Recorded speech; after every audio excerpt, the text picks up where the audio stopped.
நம்ம இந்தியாவில் 100க்கு 90 பேர் பிரேக் அவுட் ஸ்ட்ராட்டஜி தான் யூஸ் பண்ணுறாங்க. அதே மாதிரி 100க்கு 90 பேர் பங்குச்சந்தையில் லாஸ் தான் பண்ணுறாங்க. ஏன் இந்த மாதிரி நடக்குது அப்படின்னா, அதிகமான மக்கள் என்ன ஸ்ட்ராட்டஜி யூஸ் பண்ணுறாங்களோ அந்த இடத்துல தான் அதிகமான ப்ளே நடக்கும். கரெக்டாக நம்ம ஸ்டாப் லாஸ் போடுவோம், ஸ்டாப் லாஸ் வந்து ஹிட் பண்ணிவிட்டு மேலே போவாங்க, என்ட்ரி கொடுப்போம், கீழே வந்துடுவாங்க.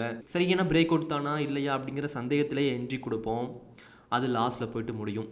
இந்த மாதிரிலாம் எதுவுமே நடக்கக்கூடாது அப்படின்னா, அந்த பிரேக் அவுட்டில் எப்படி என்ட்ரி கொடுக்குறது, எப்படி ஸ்டாப் லாஸ் போடுறது, எப்படி டார்கெட் போடுறது, எந்த மாதிரி ஸ்ட்ராட்டஜி வந்து யூஸ் பண்ணுறது எல்லாமே தெரிஞ்சிருக்கணுங்க.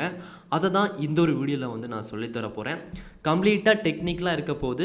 ஸோ இந்த வீடியோ வந்து ஃபுல்லாக வந்து பார்த்தீங்க அப்படின்னா பங்குச்சந்தையை பற்றி நிறைய விஷயங்களை வந்து தெரிஞ்சுக்குவீங்க.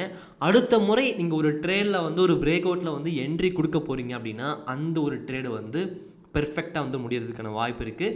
நான் அதிகமான ட்ரேடு வந்து பண்ணுறது கிடையாதுங்க. ஆனால் ஒரு ட்ரேடு 2 ட்ரேடு வந்து பண்ணாலும் அதை பெர்ஃபெக்டாக வந்து பண்ணிக்கிட்டு இருக்கேன்.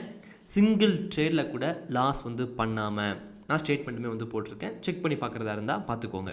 ஓகே, இப்போ ஃபஸ்ட்டு ஒன், ஒரு இடத்துல இந்த மாதிரி பிரேக் அவுட் நடக்குது அப்படின்னா அது பிரேக் அவுட் தான் சொல்லி கன்ஃபார்ம் பண்ணுறதுக்கு சில வழிகள் வந்து இருக்குங்க. இந்த கேண்டில் இருக்கு இல்லையா, நீங்கள் என்ன டைம் ஃப்ரேம் யூஸ் பண்ணி இந்த பேட்டர்ன்லாம் வந்து வரைஞ்சிருப்பீங்க இல்லையா, அந்த பேட்டர்ன் வந்து வரைஞ்சதுக்கப்புறம் பிரேக் அவுட்லாம் வந்து நடந்ததுக்கப்புறம் ஃபஸ்ட்டு வந்து இந்த மாதிரி பேட்டர்னை வந்து இந்த பிரேக் அவுட் வந்து பண்ணியிருக்கணும்.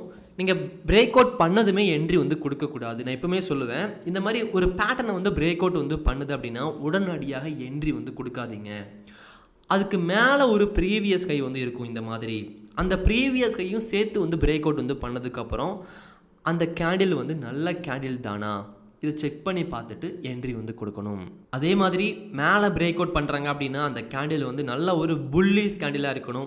வீக்கான கேண்டிலில் போயிட்டு என்ட்ரி கொடுக்கக்கூடாது. வீக்கான கேண்டில் அப்படின்னா இந்த ஒரு கேண்டில் இருக்கு இல்லையா, பிரேக் அவுட் கேண்டில், அதுக்கு பாதி தான் இருக்கும். பாதியில் போட்டு பிரேக் அவுட் வந்து பண்ணியிருப்பாங்க. ஆனால் இங்கேருந்து வேகமாக மேலே போயிடுச்சுன்னா என்ன பண்ணுறது, இந்த 2 பாயிண்ட்டை கூட விடக்கூடாது. இந்த மாதிரி நினச்சி இந்த இடத்துல போய்ட்டு என்ட்ரி வந்து கொடுப்பாங்க. இந்த பிரேக் அவுட்டை வந்து மதிக்காமல், கேண்டிலை வந்து மதிக்காமல். அப்படி பண்ணக்கூடாது. ஸ்ட்ராங்கான கேண்டிலில் என்ட்ரி கொடுங்க.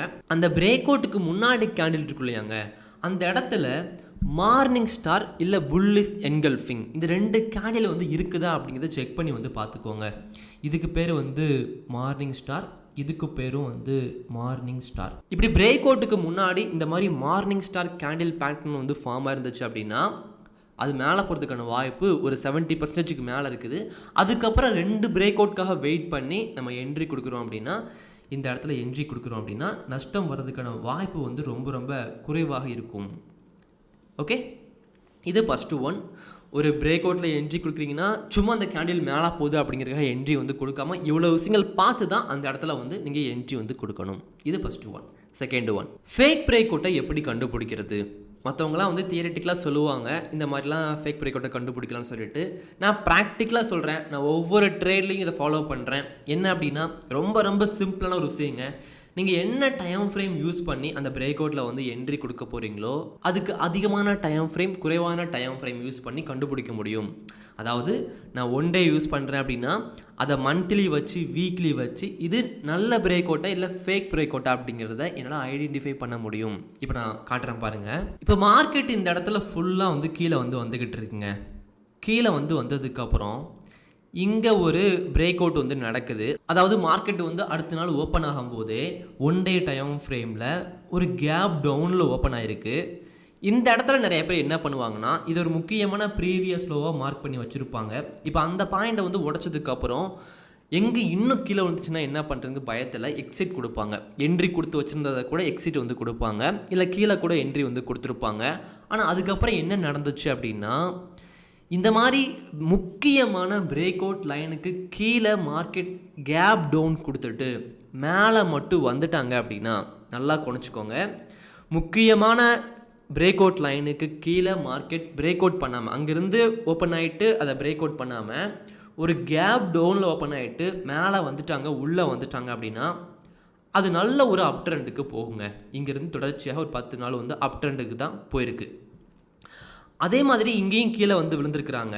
அந்த முக்கியமான பிரேக் அவுட் லைன் வரும்போது கரெக்டாக ஒரு பெரிய கேப் டவுன் வச்சுட்டு திரும்பியும் உள்ளே வந்து வந்திருக்காங்க பார்த்தீங்களா? அப்படி உள்ளே வந்து வந்தாங்கன்னா திரும்பியும் ஒரு பயங்கரமான அப் ட்ரெண்டில் மேலே வந்து போவாங்க. ஸோ ஒரு விஷயம், இந்த மாதிரி பிரேக் அவுட் லைனுக்கு கீழே மேலே வந்து ஒரு கேப் டவுன் வச்சாலே, திரும்ப உள்ளே வந்துட்டாலே அது ஃபேக் பிரேக் அவுட்டு தான். நல்லா கவனிச்சுக்கோங்க, நோட் பண்ணி வச்சுக்கோங்க. அதே மாதிரி இது என்ன பேட்டர்னில் இருந்தாலும் சரி, இந்த மாதிரி இது ஒரு ப்ரீவியஸ் ஸ்கேலில் இருந்தாலும் சரி, இல்லை ஒரு ட்ரெண்ட் லைனில் இந்த மாதிரி இருந்தாலும் சரி, அந்த ட்ரெண்ட் லைனுக்கு மேலே போகுதா கீழே போகுதா அந்த மாதிரி வெயிட் பண்ணிகிட்டு இருக்கீங்க. ஆனால் கரெக்டாக பிரேக் அவுட் டைமில் வந்துட்டு ஒரு கேப் அப் கொடுத்துட்டு திரும்பியும் கீழே வந்து அதுக்குள்ளேயே முடிஞ்சிட்டாங்க, இந்த மாதிரி முடிஞ்சிட்டாங்க அப்படின்னா அது கீழே போகிறதுக்கான வாய்ப்பு தான் 80% மேலே இருக்கும். இது ஃபஸ்ட்டு ஒன். ஃபேக் பிரேக் அவுட்டாக இல்லையா அப்படிங்கிறத கண்டுபிடிக்கிறதுக்கு ஈஸியான ஒரு வழி. இன்னொரு வழி என்ன அப்படின்னா, நீங்கள் 1 டே டைம் ஃப்ரேம் வச்சு இப்போது இந்த இடத்துல வந்து ட்ரேடு பண்ண பார்த்தீங்க. அதுவே மந்த்லி டைம் ஃப்ரேம் வைக்கும்போது இந்த இடத்துல பிரேக் அவுட்டே நடந்திருக்காது. 1 டேயில் இந்த இடத்துல கேப் டவுன் வச்சுட்டு மேலே வந்துருந்தாங்க, பிரேக் அவுட்லாம் வந்து பண்ணியிருந்தாங்க. ஆனால் இது ஒரு முக்கியமான ஒரு ஸ்பின்னிங் டாப் கேண்டில், அதுக்கு கீழே நம்ம ப்ரீவியஸ் லோ வரைஞ்சிருக்கோம். அந்த இடத்துல வந்து ஃபேக் பிரேக் அவுட் வந்து கீழே மேலே வந்து பண்ணும்போது மந்த்லி டைம் ஃப்ரேமில் பிரேக் அவுட்டே வந்து நடக்கலை. இது ரொம்ப ரொம்ப முக்கியம். இன்ட்ராடே ட்ரேடிங் நீங்கள் பண்ணுறீங்க அப்படின்னா 5 மினிட் யூஸ் பண்ணும்போது இந்த மாதிரி நடக்குங்க. நிச்சயமாக நீங்கள் அடுத்த ட்ரேடு வந்து பண்ணும்போது நடக்கும். அதனால் நல்லா கவனிச்சுக்கோங்க. இப்படி ஒரு முக்கியமான ப்ரீவியஸ் கை வரைஞ்சிருக்கீங்க, ஒரு முக்கியமான ப்ரீவியஸ் லோ வந்து வரைஞ்சிருக்கீங்க. 5 மினிட்டில் பார்க்குறீங்க, 5 மினிட்டில் இந்த மாதிரி பிரேக் அவுட் வந்து நடந்துருச்சு, நல்லாவே வந்து பிரேக் அவுட் வந்து நடந்துருச்சு. ஆனால் இந்த 1 ஹவர் கேண்டில் முடிகிறதுக்கு இன்னும் ஒரு 10 நிமிஷம் தான் இருக்குது. அந்த 10 நிமிஷத்துக்குள்ளே இங்கேருந்து மார்க்கெட் கீழே வந்துட்டாங்க அப்படின்னா 5 மினிட்டில் இந்த மாதிரி கேண்டில் ஃபார்ம் ஆகிருக்கும், பிரேக் அவுட் நடந்திருக்கும், எண்டெலாம் வந்து கொடுத்துருப்பாங்க. ஆனால் நீங்கள் 1 ஹவர் டைம் ஃப்ரேம் வச்சு பார்க்கும்போது இந்த மாதிரி எதுவுமே இருக்காது. இந்த இடத்துல ஒரு விக்கு மட்டும் வச்சு அந்த கேண்டில் வந்து ஃபுல்லாக வந்து கீழே வந்து போயிருப்பாங்க. நீங்கள் இந்த இடத்துல 5 மினிட் யூஸ் பண்ணி ஃபேக் பிரேக் அவுட்டில் மாட்டிருப்பீங்க. அப்போது நீங்கள் என்ட்ரி கொடுக்க போகிறீங்க, ஒரு 1 ஹவர் டைம் ஃப்ரேம் முடிகிறதுக்கு இன்னும் கொஞ்சம் நேரம் தான் இருக்குது அப்படின்னா வெயிட் பண்ணி பார்த்து பெரிய டைம் ஃப்ரேம்லேயும் பிரேக் அவுட் வந்து பண்ணிட்டாங்களா அதையும் கன்ஃபார்ம் பண்ணிவிட்டு என்ட்ரி வந்து கொடுக்குறீங்கன்னா இந்த மாதிரி ஃபேக் பிரேக் அவுட்லேருந்து தப்பிச்சுக்கலாம். இது ஒரு சூப்பரான வழிங்க. இதை நான் ஃபாலோ பண்ணுறேன். ஓகேங்களா? இது செகண்ட் ஒன்.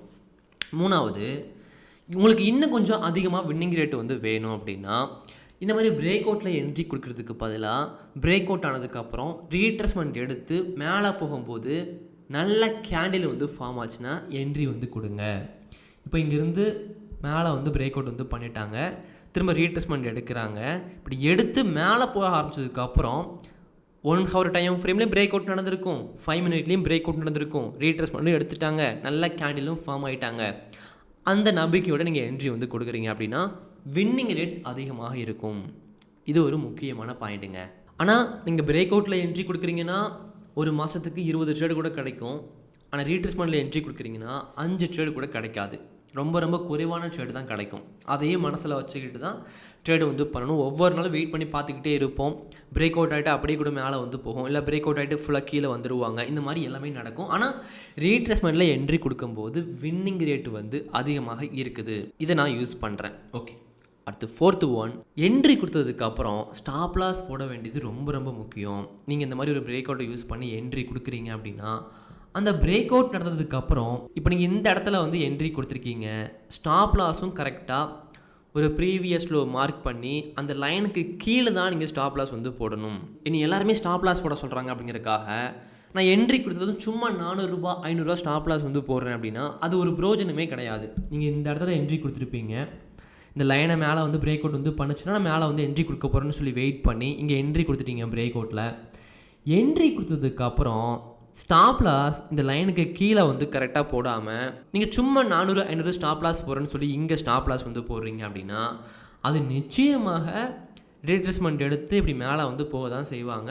இங்கே ஸ்டாப் லாஸ் வந்து கரெக்டாக போடாதனால உங்களுக்கு ஸ்டாப் லாஸ் வந்து ஹிட் ஆகிருக்கும். ஸோ ஸ்டாப் லாஸ் வந்து போட்டாலுமே அது சரியாக போட தெரியலனா இந்த மாதிரி லாஸ் வந்து வருங்க. அதனால் பெர்ஃபெக்டாக ஒரு ப்ரீவியஸ் லோ மார்க் பண்ணி எவ்வளோ கேபிட்டல் யூஸ் பண்ணுறீங்க, எவ்வளோ பர்சன்டேஜ் ரிஸ்க் வைக்க போகிறீங்க, இப்படி எல்லாத்தையும் தெரிஞ்சுக்கிட்டு ஸ்டாப் லாஸ் போடுறீங்க அப்படின்னா நீங்கள் நல்லபடியாக நஷ்டம் வந்து பண்ணாமல் லாபம் வந்து பண்ண முடியுங்க. நான் பங்குச்சந்தையில் ஒரு 5 வருஷமாக இருக்கேன். பங்குச்சந்தையை பற்றி ஒரு 3 புத்தகங்கள் எழுதியிருக்கேன். இந்த மாதிரி தான் எல்லாமே சொல்லிக் கொடுப்பேன். அதெல்லாம் படிங்க. நீங்கள் படிக்கிறீங்கன்னா அந்த புத்தகம் வந்து நிச்சயமாக பிடிக்கும். நான் எழுதின மாதிரிலாம் இருக்காது. ஒரு சின்ன பையன் அந்த புக்கு வந்து எழுதியிருக்கேன் அப்படிலாம் இருக்காது. அதை நீங்கள் படிக்கும்போது ஒரு முதிர்ச்சி தெரியும். ஒரு ஆசனம் வந்து சொல்லிக் கொடுக்குற மாதிரி தான் இருக்கும். நீங்கள் படித்து முடிச்சுட்டு இந்த புக்குக்கு வந்து 5 ஸ்டார் ரேட்டிங் வந்து கொடுப்பீங்க. ஏன்னா அந்தளவுக்கு நிறைய கண்டென்ட் வந்து இந்த மாதிரி சொல்லி கொடுத்துருக்கேன். பங்குச்சந்தைக்கு வந்து சும்மா ஸ்ட்ராட்டஜி மட்டுமே இல்லாமல் உங்கள் மனசு உறுதிப்படுத்துறதுக்கு ஒர்க் ஆகக்கூடிய நல்ல ஸ்ட்ராட்டஜி அந்த மாதிரி சொல்லி கொடுத்துருப்பேன். அந்த 3 புக்கும் படிக்கிறதுக்கு பதிலாக எனக்கு கோர்ஸாக கொடுத்துருங்க ப்ரோன்னு கேட்டிங்க அப்படின்னா அந்த 3 புக்கில் என்னென்ன ஸ்ட்ராட்டஜிலாம் இருக்குதோ அது ஒரு கோர்ஸாகவும் நான் கொடுத்துருக்கேன். ஸ்விங் ட்ரேடிங்காக கம்ப்ளீட் கோர்ஸாக வந்து கொடுத்துருக்கேன். நீங்கள் ஆப்ஷன் ட்ரேடிங் கற்றுக்கணும் அப்படின்னா பார்ட் 1 அண்ட் பார்ட் 2 படிங்க. ஸ்விங் ட்ரேடிங்கை கம்ப்ளீட்டாக கற்றுக்க ஆசைப்பட்றீங்க அப்படின்னா ஸ்விங் ட்ரேடிங்காக நான் ஒரு கோர்ஸ் வந்து வச்சுருக்கேன். அந்த கோர்ஸ் வந்து படிங்க. நஷ்டம் இல்லாமல் ட்ரேடு வந்து பண்ண முடியும். ஓகே, அடுத்து லாஸ்ட் ஒன். இப்படி ஸ்டாப் லாஸ் வந்து போட்டதுக்கப்புறம் டார்கெட் போடுறது எந்த அளவுக்கு முக்கியங்க. இப்போது இதே மாதிரி நீங்கள் ஸ்டாப் லாஸ் வந்து போட்டிங்க சரிங்களா. இங்கே என்ட்ரி கொடுத்துருக்கீங்க, ஸ்டாப் லாஸ் போட்டிங்க, டார்கெட்டும் இங்கே 1000 ரூபா ஸ்டாப் லாஸ் வந்து போட்டிருக்கீங்க, 1000 ரூபா டார்கெட் வந்து வைக்கிறீங்க அப்படின்னா இப்போது இந்த இடத்துல ஒரு 4 ட்ரேடு வந்து நீங்கள் பண்ணுறீங்க. இதே மாதிரி ஸ்டாப் லாஸ் போட்டு இதே மாதிரி ஒரு 4 ட்ரேடு வந்து நீங்கள் பண்ணுறீங்க. இப்போ இந்த 4 ட்ரேடில் 2 ட்ரேடில் வந்து ஸ்டாப் லாஸ் வந்து ஹிட் ஆகுது, 2 ட்ரேடில் வந்து டார்கெட் வந்து ஹிட் ஆகுது. நீங்கள் எவ்வளோ ப்ராஃபிட்டில் வந்து இருப்பீங்க? 0 ப்ராஃபிட்டில் இருப்பீங்க. இப்போது இங்கே ப்ராஃபிட் கொடுத்துருச்சு, 1000 ரூபா ப்ராஃபிட் பண்ணிட்டீங்க. இங்கே லாஸ் கொடுத்துருச்சு, 1000 ரூபா லாஸ் பண்ணிட்டீங்க. இப்போ 0ல் இருக்கிறீங்க. திரும்ப 1000 ரூபா ப்ராஃபிட் பண்ணுறீங்க, 1000 ரூபா ப்ராஃபிட்டில் இருக்கிறீங்க. இங்கே ஸ்டாப் லாஸ் வந்து ஹிட் ஆகுது, 0க்கு வந்து போயிட்டீங்க. இப்படியே நீங்கள் 1000 ட்ரேடு வந்து பண்ணாலும் அதில் ஏதாச்சும் ஒரு பிரயோஜனம் இருக்குதா? ப்ரோக்கரேஜ் மட்டும் போய்கிட்டே இருக்கும். பங்குச்சந்தையில் நீங்கள் ஒரு வருஷம் சேர்த்து பார்க்கும்போது லாஸில் வந்து இருப்பீங்க. அப்போ நம்ம ஏன் ட்ரேடு வந்து பண்ணணும்? ட்ரேடு பண்ணுறதுக்காக ட்ரேடு வந்து பண்ணணுமா, இல்லை ப்ராஃபிட் பண்ணுறதுக்காக ட்ரேடு வந்து பண்ணணுமா, உங்கள் திறமையை காட்டுறதுக்காக ட்ரேடு வந்து பண்ணணுமா, இல்லை பணம் சம்பாதிக்க ட்ரேடு வந்து பண்ணணுமா? இந்த கேள்வி நீங்கள் உங்ககிட்டயே கேட்டுட்டு இனிமேல் இந்த தப்பை வந்து பண்ணாதீங்க. டார்கெட் வந்து போடும்போது 1:2 டார்கெட் வந்து போடுங்க. அப்படி 1:2 டார்கெட் போட்டு ட்ரேடு வந்து பண்ணுறீங்க அப்படின்னா இந்த இடத்துல என்ன நடக்குங்க? இங்கே என்ட்ரி கொடுக்குறீங்க, ப்ராஃபிட் கொடுத்துருச்சு, 2000 ப்ராஃபிட் பண்ணிட்டீங்க. இங்கே லாஸ் வருது, 1000 லாஸ் வருது. ஆனால் நீங்கள் 1000 ப்ராஃபிட்டில் தான் இருப்பீங்க. 2000 பண்ணிட்டீங்க அப்படிங்கிறனால திரும்ப 2000 ப்ராஃபிட் வருது, 3000 ப்ராஃபிட் போயிட்டீங்க. இப்போது 1000 ஸ்டாப் லாஸ் வந்து ஹிட் ஆனாலும் நீங்கள் 2000 ப்ராஃபிட்டில் வந்து இருப்பீங்க. அப்போ நீங்கள் இந்த இடத்துல வேறு எதுவுமே பெருசாக யூஸ் பண்ணல, டார்கெட் மட்டும் சரியாக வந்து போட்டிருக்கீங்க, அவ்வளோதான். நீங்கள் சொல்கிறதெல்லாம் ஓகே ப்ரோ, நான் என்ட்ரி கொடுத்ததுக்கப்புறம் இப்படி மேலே வந்து போகாமல் பாதிலே கீழே வந்து வந்துடுது, நான் என்ன பண்ணுறது அப்படின்னா நடக்கும். ஸ்டாப் லாஸில் எக்ஸிட் ஆகுங்க. ஆனால் எல்லா ஷேடும் அப்படி நடக்காதுல்ல. பங்குச்சந்தையில் எனக்கு 5 வருஷம் எக்ஸ்பீரியன்ஸ் இருக்குது, அதோட சொல்கிறேன்.